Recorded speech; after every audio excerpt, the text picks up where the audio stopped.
was a sudden distortion in the air, and her vision blurred. And then, nothing.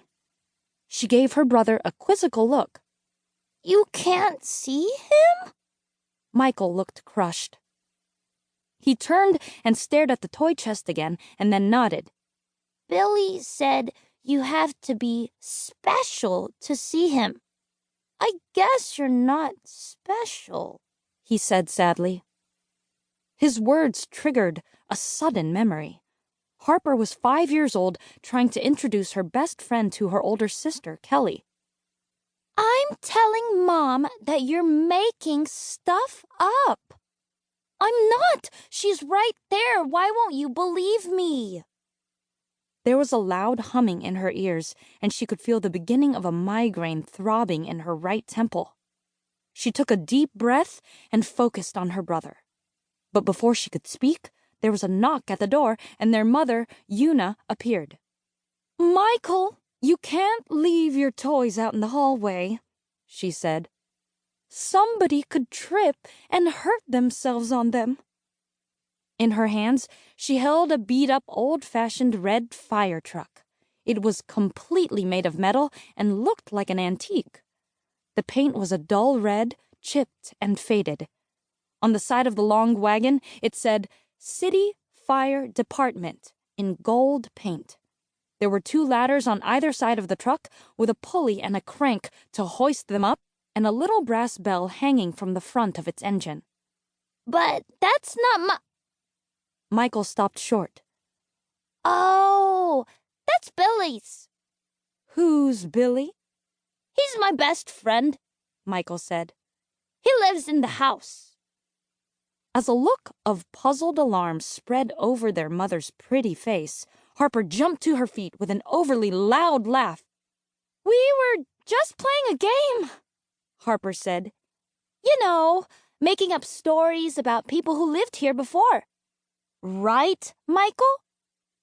Harper turned her back to her mother quickly as she faced Michael. She pressed her finger to her lips, her eyes growing big as she gestured for him to be quiet. Michael laughed. "Harper, you're so funny."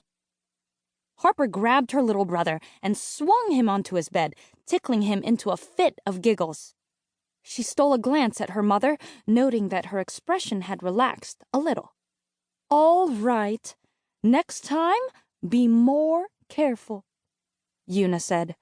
She placed the truck on the nightstand and walked out. Harper heaved a sigh of relief and collapsed on the bed. Michael climbed on top of her and sat on her stomach.